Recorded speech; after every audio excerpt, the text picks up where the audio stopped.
우리가 오늘 함께 매일의 결단 습관이란 제목으로 함께 말씀을 나누려고 합니다. 오늘 이 금요기도회 웨이브 주간 예배에 참여하신 여러분 반갑습니다. 벌써 금요일입니다. 한 주가 금방 가죠? 한 주를 어떻게 보내셨나요, 여러분? 잘 보내셨나요? 네.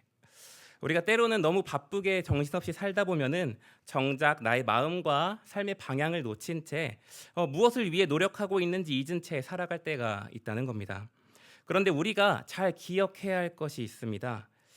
우리의 이 결정은 말이죠. 모든 결정은 너무 바빠서 그냥 흘러가는 대로 결정된 거야 하면서 생각할 때가 있지만 우리의 결정은 결코 흘러가는 대로 결정되는 것처럼 보이지만 우리의 모든 결정은 보이지 않는 마음의 선택이 있었기 때문에 이루어진 것이라는 겁니다. 이것이 무슨 말이냐 하면은 오늘 이렇게 금요일 밤이 되어서 피곤한 몸을 이끌고 우리가 다 같이 여기에 나왔지 않았습니까? 그런데 그 결정이 하나님을 사랑해서 선택한 결정이든 힘듦에도 불구하고 습관 때문에 나온 결정이든 아니면 그냥 피치 못하게 나온 결정이든 결국 여러분의 마음의 결정이 있었기 때문에 이 자리에 나왔다는 겁니다.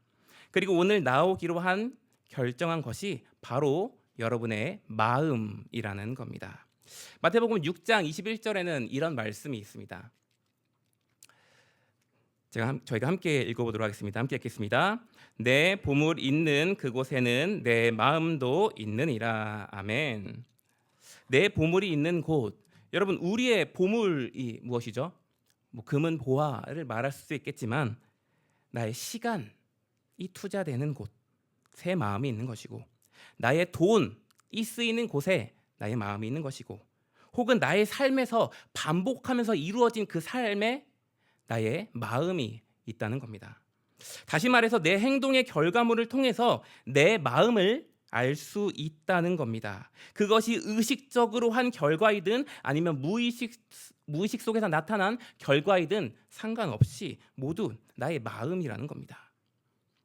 여러분의 삶의 자리는 분명 여러분에게 말하고 있습니다. 여러분의 삶의 자리, 여러분이 위치한 모든 자리는 여러분에게 이렇게 얘기하고 있습니다. 이곳이 너의 마음이야. 이곳이 너의 마음이란다. 그런 우리들은 이런 자신의 삶을 돌아보면서 더 나은 삶을 살기 위해서 내 마음과 행동을 컨트롤하고 책도 읽고 또한 설교도 듣는 등 여러 가지 노력을 한다는 겁니다. 그런데 그렇게 노력을 하고 책도 읽고 설교도 들으면서 노력을 하는데 가장 큰 문제가 무엇이죠? 머리로는 아는데 실행이 잘 되지 않는다는 겁니다. 오늘 이 웨이브 친구들이 함께 오늘 예배를 드리고 있는데 이번에 하반기에 이제 고학년 친구들과 함께 제자 훈련을 하였었습니다. 근데 그런 이 친구들에게 제자 훈련을 하는 도중에 제가 이런 말을 했습니다. 얘들아, 너네가 갖고 있는 지식은 너가 아니야. 지금 너가 알고 있는 정보는 너가 알고 있는 정보일 뿐이지 아는 것과 사는 것은 달라. 그래서 교만해서는 안 돼. 라고 얘기해 주곤 했습니다. 여러분, 우리가 지켜야 하는 신앙생활, 여러분 우리가 몰라서 못하나요? 그렇지 않습니다. 기도가 중요하다는 것 다 알고 계시죠? 아멘이시죠? 네, 아멘입니다. 또한 말씀을 봐야 한다는 것 다 알고 계실 겁니다. 또한 마음을 다해 예배를 드려야 하는 것도 모두 잘 알고 계실 겁니다. 그런데요, 아무리 옳은 말을 들어도 그것을 알아도 우리의 행동은 쉽게 변하지 않는다는 겁니다. 오늘 집에 들어가면 분명 바로 씻고 자야지. 그래야 내일 상쾌한 아침을 맞이할 수 있어. 라는 지식을 갖고 있습니다. 저는 그런 마음으로 항상 집에 들어갑니다. 그러나 집에 들어가서 방문을 닫는 순간 내 마음이 불쑥 말합니다. 아닌데? 누울 건데? 그러면은 두 가지 마음이 겹치면서 심히 고민하곤 합니다. 분명 무엇이 옳은지 알매도 불구하고 어렵다는 겁니다. 여러분, 예수님께서 제자들을 어떻게 가르치셨는지 한번 떠올려 볼까요? 예수님께서는 제자들과 함께 이곳 저곳을 돌아다니시면서 말씀을 선포하시기도 했지만 제자들을 양육할 때, 가르치실 때 핵심적인 것은 그들의 삶으로 들어가서 함께 먹고 자고 동행하면서 가르치신 것입니다. 또한 새벽 미명마다 늘 기도하는 습관을 몸소 보이시었고 제자들의 미흡한 모습을 보시며 때로는 강하게 질책과 책망을 하셨고 또한 어떤 때는 둥그렇게 권유를 하실 때도 있었습니다. 그들의 삶에서 부딪히는 자리, 삶에서 내가 실패하는 그 자리에서 함께 하시고 그 삶에서 가르치시고 양육하셨다는 겁니다. 자신의 말과 행동과 삶의 일치를 예수님께서는 몸소 보이셨고 마음을 지키며 살아내는 것이 얼마나 어려운지를 예수님께서는 제자들에게 가르치셨습니다. 여러분, 아리스토텔레스라는 철학자 유명하죠? 잘 알고 있을 겁니다. 이 철학자는 이렇게 얘기했습니다. 우리는 반복적으로 행하는 것에 의해 형성된다. 따라서 탁월함은 행동이 아니라 습관이다 라는 말을 했습니다. 이 아리스토텔레스가 말한 인생의 탁월함, 다시 말해서 인생의 성공의 비결이 습관, 우리의 인생의 성공의 비결이 습관이라면은 인생이 아닌 신앙의 탁월함은 무엇일까요? 뭐가 다를까요? 물론 하나님의 은혜, 성령님의 도우심 같은 요소는 당연히 있다는 전제하에 제가 묻고 있는 겁니다. 신앙의 탁월함, 방금 아리스토텔레스가 말한 이 인생의 탁월함과 크게 다르지 않습니다. 여러분, 믿음의 사람은 어느 날 갑자기 뚝 떨어지는 것이 아닙니다. 간헐적으로 그저 내 마음이 내킬 때만 하는 그 신앙은 말이죠, 나의 삶을 변화시키기에 너무나 부족하다는 겁니다. 충분하지 않다는 겁니다.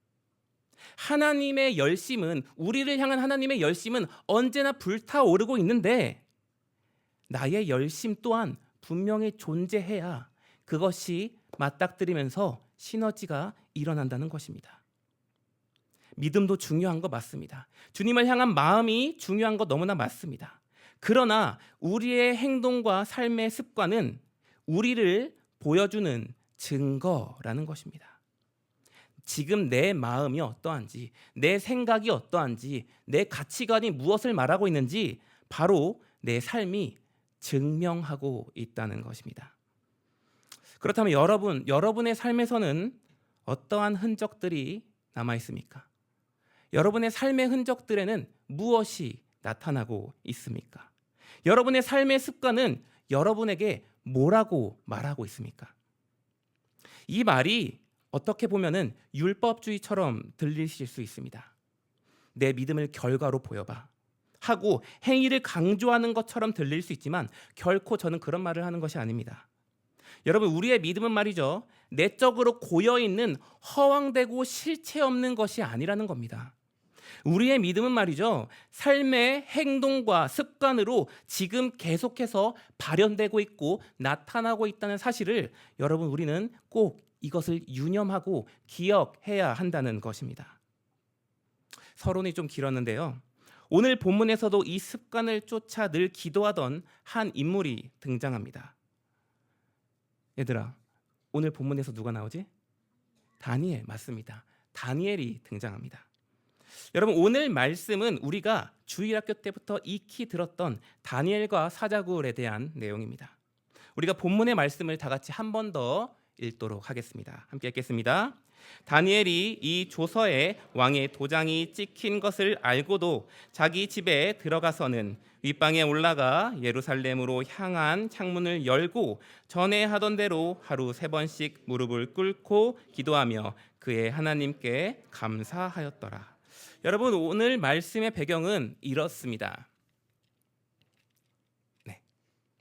남유다는 바벨론이라는 거대한 나라에 의해서 멸망당하게 됩니다. 그리고 남유다가 멸망하자 유다에 있던 모든 사람들은 바벨론의 포로로 끌려가게 됩니다. 그중 다니엘이라는 사람이 왕의 눈에 들었습니다.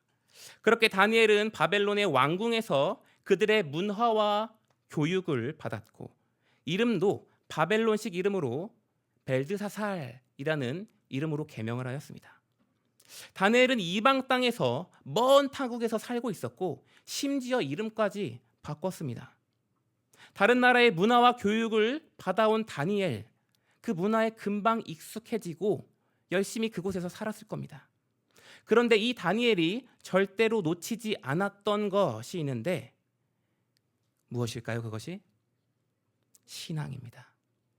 하나님을 놓지 않았습니다. 그렇게 하나님을 신실하게 섬기고 또한 왕궁에서도 열심히 일했던 다니엘은 점점 높은 관직으로 오르고 또한 오르게 됩니다. 그리고 세월이 지나서 바벨론 제국은 무너졌습니다. 그리고 이제 메데바사라는 대제국이 점령하게 됐습니다. 새로운 패권을 쥐게 된 것이죠. 그런데도 다니엘은 나라가 바뀌었음에도 불구하고 다니엘은 그 고위관직에 아직 남아 있었습니다. 왕이 바뀌어도 나라가 바뀔 때에도 다니엘은 그 탁월함으로 자리를 지켜냈다는 것입니다. 그리고 우리가 오늘 읽었던 6장의 내용이 벌어지게 되는 겁니다. 지금 메데바사의 상황은 이렇습니다. 전국을 다스리는 3명의 총리가 있었습니다. 그런데 이 메데바사의 초대 왕이었던 다리오 왕은 다니엘을 좋게 여겼습니다. 좋게 평가했습니다. 그래서 이 3명의 총리 중에서 다니엘을 최고 우두머리, 최고 총리의 자리에 앉히려는 계획을 세우고 있었습니다. 그렇게 다니엘과 함께 이 메데바사를 함께 가꾸어 나갈 계획을 하고 있었죠. 그런데 여러분 생각해 보세요. 이 고관들, 이 메데바사의 고관들이 가만히 있겠습니까? 다니엘이 누구죠? 어떤 신분이죠? 포로입니다. 이방 땅의 포로가 와서 지금 고위 간직을 하는 것도 아니 꼽게 보고 있는데 왕 다음 2인자의 자리에 앉히게 될 상황이 벌어지게 된 겁니다. 포로 출신 유대인이 최고 총리의 자리에 앉는다고 하면서 노발대발하기 시작하게 된 겁니다. 그들도 당황스러웠을 겁니다. 포로가 최고의 권력자라니. 이런 사건을 보면은 오늘 나온 다리오 왕이라는 인물은 나라를 위해서 편견 없이 일했던 순수한 왕이었다는 것을 우리는 살펴볼 수 있습니다. 아무튼 고관들은 다니엘을 끌어내릴 계략을 수없이 꾸며냈습니다. 흠이 무엇인지, 무엇이 잘못되고 있는지 면밀히 살펴봤지만 다니엘의 충성심으로 보나 그 삶으로 보나 흠잡을 데가 도저히 없었다는 겁니다. 그러다가 살펴보는 도중에 그들이 발견한 것이 바로 다니엘의 신앙심이었습니다. 그래서 그들은 한 가지 법안을 만들어내고 왕에게 올리게 됩니다. 그것이 다니엘서 6장 7절 하반절에 대한 말씀인데요. 저희가 함께 한 목소리로 읽도록 하겠습니다. 함께 읽겠습니다. 왕이여, 그것을 곧 이제부터 30일 동안에 누구든지 왕 외에 어떤 신에게나 무엇을 구하면 사자 굴에 던져넣기로 한 것이니이다. 아멘. 다시 말해서 이 말은 이런 말을 하고 있는 겁니다. 왕이시여, 왕권은 곧 국력인 줄 압니다. 이 땅의 패권을 지닌 왕이 누구인지 지금 확실히 보여줘야 할 때입니다. 그러므로 왕 외에 어떤 신이나 사람에게 절을 하거나 기도하게 되면은 사자 굴에 넣는 강력한 법안을 세움으로써 이 나라의 국력을 다잡으소서 하면서 건의를 한 겁니다. 그럴듯한 건의를 한 겁니다. 그리고 다리오 왕은 이 법안을 살펴보고 도장을 찍게 됩니다. 그리고 온 나라에 이 법이 선포되게 됩니다. 그렇다면 다니엘은 유대인이었습니다. 그리고 유대인은 이 유대 땅을 향해서 하루 3번 기도하는 전통이 있었고 이 다니엘 또한 하루에 3번씩 기도를 하던 창문을 활짝 열고 저 유대 땅을 향해 바라보고 함께 유대 땅을 바라보며 기도했던 사람이었습니다. 다니엘은 이런 결정을 했습니다. 오늘 본문인데요. 제가 읽도록 하겠습니다. 다니엘이 이 조서에 왕의 도장이 찍힌 것을 알고도 자기 집에 들어가서는 윗방에 올라가 예루살렘으로 향한 창문을 열고 전에 하던 대로 하루 3번씩 무릎을 꿇고 기도하며 그의 하나님께 감사하였더라. 아멘. 네. 여러분, 이 법안은 단 한 사람을 겨냥한 법안입니다. 고관들은 다니엘의 기도 습관을 너무나 잘 알고 있었고 이제 그 법안이 발행되자 그의 집 주변을 기웃기웃 돌아다녔을 겁니다. 언제 기도하나? 언제 기도하나? 바로 잡아가야지. 혹은 법안을 냈지만 혹시 이 어설픈 함정에 안 걸려들면 어떡하지? 하는 걱정 또한 했을 수도 있습니다. 그러나 이게 웬걸 바로 다니엘의 집에 창문이 열리고 기도하는 겁니다. 성경에는 이렇게 나옵니다. 다니엘이 전에 하던 대로, 다시 말해서 습관을 따라 창문을 열어서 기도를 한 것입니다. 그렇게 다니엘은 사자굴에 던져지는 신세를 맞게 되죠. 여러분은 이 다니엘의 모습을 보면서 어떤 생각을 하십니까? 어떤 생각을 하시나요? 다니엘을 어떻게 지금 바라보시나요? 제가 설교 초반에 이런 말을 했습니다. 우리의 행동과 습관은 우리의 마음을 대변합니다. 그렇기에 우리는 삶의 습관을 돌아보고 결단해야 됩니다. 그리고 여러분은 아까의 제 말에 모두 동의했을 거라 생각합니다. 그렇다면 이 다니엘의 모습, 조서가 떨어지고 명령이 내렸음에도 불구하고 창문을 열고 기도했던 다니엘의 모습, 미련해 보이지 않나요? 굳이 창문을 꼭 열어야 돼? 다니엘은 왜 이렇게까지 기도를 했을까요? 네, 보여주시겠어요? 네. 두 가지 보기가 있습니다. 여러분 한번 선택해 보세요. 첫 번째는 하나님 앞에서 약속했기 때문에, 두 번째는 습관은 자기 자신을 나타내는 것이기 때문에. 여러분 고르셨나요? 네, 넘겨주세요. 네, 죄송합니다. 둘 다 정답이 아닙니다. 여러분 생각해 봅시다. 금령의 조서가 선포됐습니다. 며칠 동안요? 30일 동안요. 그렇다면 이 기간 동안 고관들이 다니엘의 집에 점령하고 있을까요? 다니엘은 그 총리, 모든 메데 바사의 3명의 총리 중에 한 사람입니다. 다시 말해서 왕을 제외하고 최소 넘버 3라는 겁니다. 그런데 이런 다니엘의 집에 누군가 함부로 침입하거나 벌컥 문을 열고 너 기도했지 하면서 잡을 사람이 있겠습니까?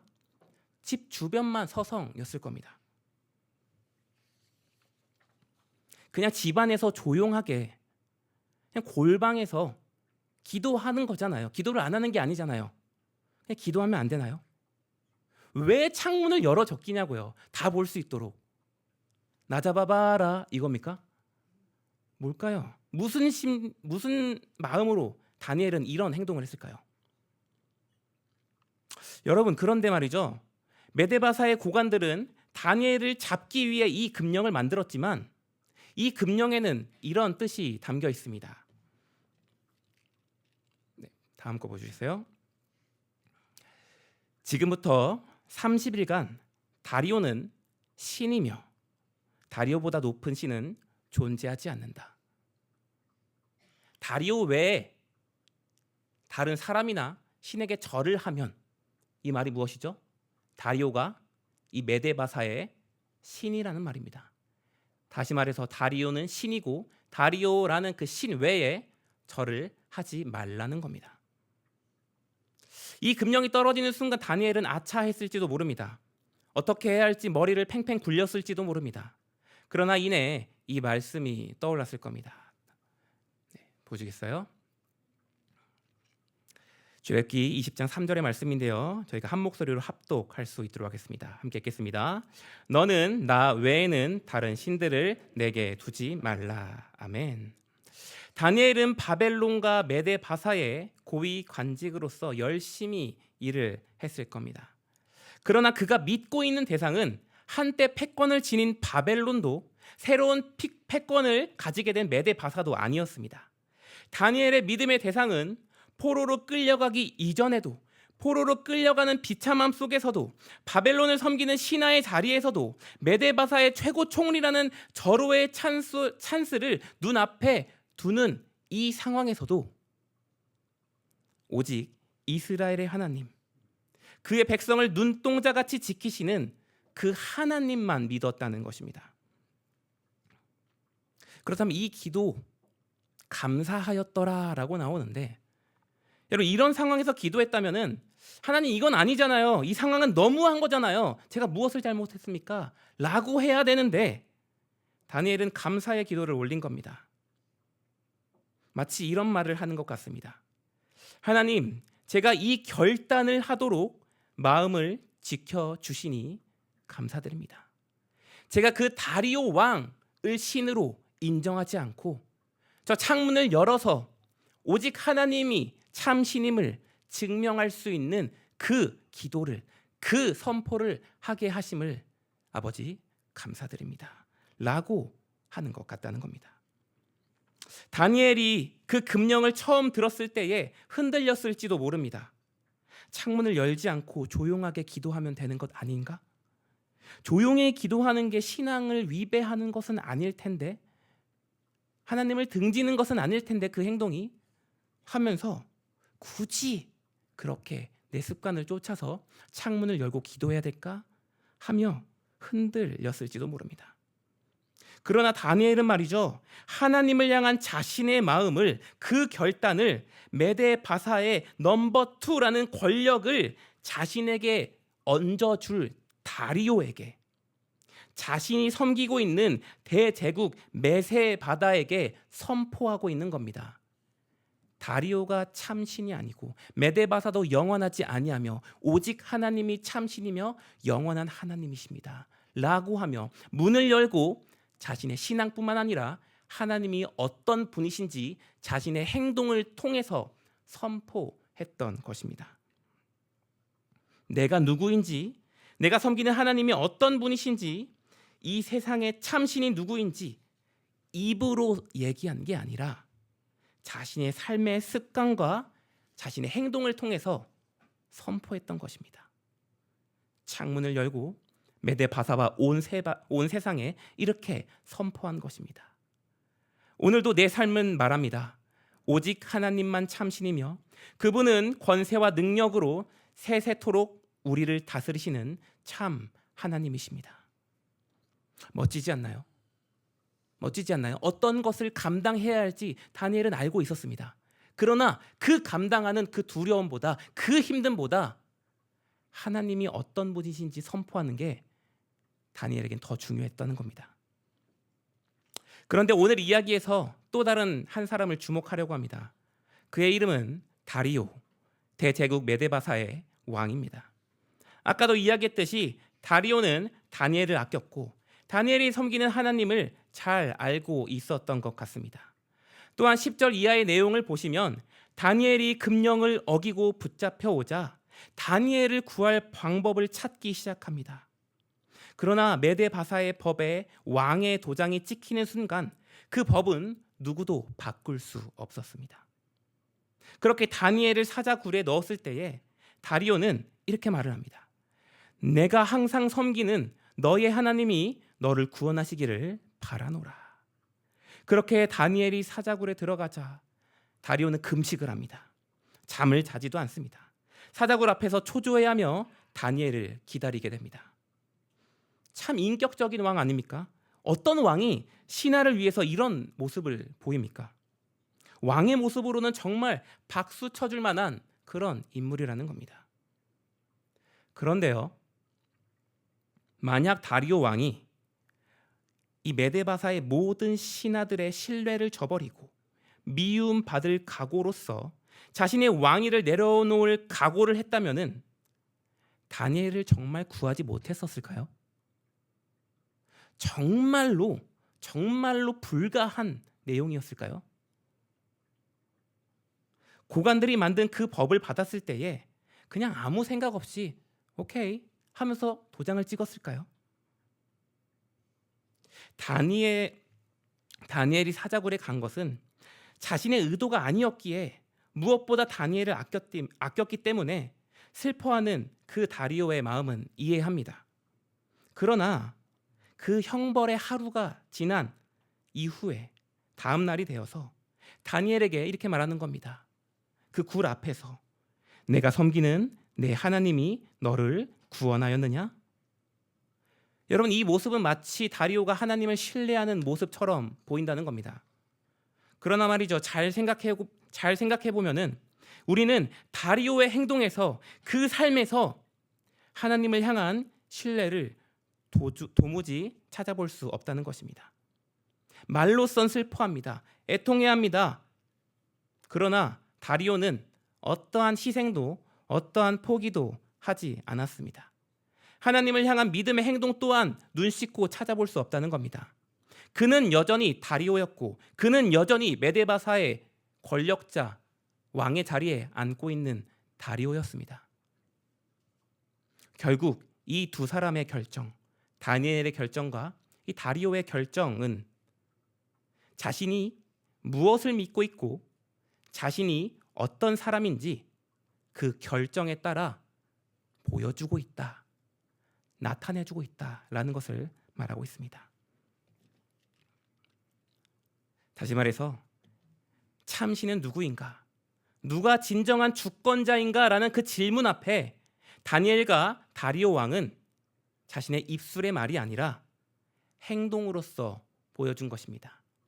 다니엘은 모든 것을 감수하면서까지 하나님을 인정하고 자신의 신앙을 선포했으며, 다리오는 그럴듯한 말로써 위로하고 마치 하나님을 인정하는 듯 하지만 자신의 것을 절대로 포기할 수 없었던, 세상을 사랑하고 권력을 사랑했던 한 나라의 왕이었다는 것입니다. 함정인 줄 알고도 도리어 그 함정을 통하여 하나님을 참 신이라고 선포했던 다니엘, 또한 악법임에도 불구하고 신의 자리를 끝끝내 거부하지 못하였고 자신의 권력도 결코 포기할 수 없었던 다리오. 여러분, 그렇다면은 이 다니엘이 딱 한 번 멋진 모습을 보여준 걸까요? 네. 다니엘이 딱 한 번 이런 선택을 했던 걸까요? 아니면 다리오가 원래 그런 사람이 아닌데 실수로 이런 결정을 해버린 걸까요? 결코 그렇지 않다는 겁니다. 다니엘과 다리오가 평소에 반복적으로 생각해왔던 것들, 그리고 습관처럼 행동했던 그 모습들이 쌓이고 쌓이며 긴 세월이 지난 그 어느 날에 중요한 결정을 해야만 하는 그 순간이 찾아오게 되는 것입니다. 그리고 그 두 사람은 반복해오던 생각과 습관을 따라서 결정하였고 행동한 모습이 바로 오늘 본문의 내용이라는 것입니다. 여러분, 이들의 결정은 자신의 존재를 말해주고 있었고 자신이 무엇을 사랑하는지 보여주는 결정이었다는 것입니다. 사랑하는 여러분, 만약 내 믿음을 시험하는 결정적인 순간이 온다면은 여러분은 어떤 선택을 하시겠습니까? 여러분, 우리는 회사나 사회생활을 하다 보면은 우리의 신앙과 충돌하는 상황이 종종 생기곤 합니다. 내 행동으로서 나를 지키고 내 자리를 지키고 내 삶을 지키기 위해서 때로는 우리의 두 귀를 막고 두 눈을 감을 때가 있다는 것입니다. 감아야 하는 일이 생긴다는 것입니다. 여러분, 세상 사람들은 이런 다니엘의 행동에 이렇게 말했을 겁니다. 그 30일을 못 참아? 그게 뭐라고 이 기회를 버려? 내가 뭐 특별한 거 부탁했어? 가만히 있으라고. 그렇게 하면 너한테 뭐가 떨어지니? 왜 그렇게 말할까요? 세상에서 사는 사람들이기 때문입니다. 당연하죠. 세상에서만 살아가는 사람들은 신앙인의 결정을 절대로 이해할 수 없습니다. 반대로 그렇기 때문에 우리는 그 은혜를 알기 때문에 다른 결정을 해야 한다는 것입니다. 알기 때문에, 그 은혜를 더욱 알기 때문에 먼저 행동으로 보여줘야 하며 다니엘처럼 우리는 나타내 보여야 한다는 겁니다. 왜요? 알기 때문에.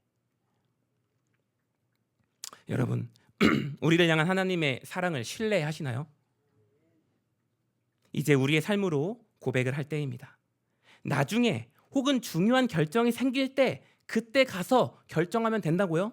절대로 그렇지 않습니다. 우리의 결정은 우리의 모든 삶의 생각의 총량이며 그때의 결정은 우리가 습관처럼 선택했던 그 길로 이끌어 버릴 것입니다. 오늘의 다니엘과 다리오의 결정이 달랐던 것처럼 말이죠. 여러분, 믿음의 사람은 신앙의 연수가 길어진다고 되어지는 것이 아닙니다. 나이가 든다고 저절로 만들어지는 것이 결코 아닙니다. 믿음의 사람은 말이죠, 나의 하루에 믿음의 습관을 1개씩, 2개씩 쌓아 올리는 사람에게 허락되는 것입니다. 그런데 나의 삶의 자세나 생각, 습관들을 고치는 것이 결코 쉽지 않다는 겁니다. 그렇기 때문에, 쉽지 않기 때문에 결단해야 된다는 겁니다. 결단이 무엇입니까? 어려운 것을 해내고야 말리라는 마음의 강한 피력입니다. 어렵지 않으면 결단을 왜 합니까? 어렵기 때문에 결단을 하는 겁니다. 다음 PPT 보여주시겠어요? 이런 말이 있습니다. 나의 행동이 최고의 가치를 표현하는 것이 아니라면 내가 그 행동을 지배하는 것이 아니라 그 행동이 나를 지배하고 있는 것이다 라는 말이 있습니다. 말씀을 마치도록 하겠습니다. 오늘 우리가 살펴본 다니엘과 다리오 왕은 각자의 결정을 통해서 자신의 마음을 비춰 보였습니다. 그리고 그 결정은 단번에 혹은 우연히 일어난 것이 결코 아니라고 했습니다. 여러분, 우리의 삶에서도 하나님 앞에서 중대한 결정을 내려야 할 때가 분명히 찾아올 것입니다. 그리고 그날의 결정은 오늘의 나의 습관, 오늘의 나의 행동의 결과로서 나타나게 될 것입니다. 그때 가서 변화가 절대로 일어나지 않는다는 겁니다. 그렇다면 우리가 오늘 할 수 있는 것이 무엇이죠? 아주 작은 결단 하나, 내 삶에서 하나님을 기억할 수 있는 습관 하나, 여러분의 마음에 떠오르는 결단, 그것이 우리가 나아가야 할 삶의 방향이라는 것입니다. 사랑하는 여러분, 바라기를 여기 모인 모든 성도님들께서, 그리고 우리 웨이브 친구들이 다니엘과 같이 우리의 삶을 통해 세상에 하나님을 드러낼 수 있는, 우리 하나님이 도대체 어떤 하나님이신지 세상에 비출 수 있는, 누구도 꺾을 수 없는 빛의 자녀된 삶을 살아가는 여러분이 되시길 간절히 소망합니다.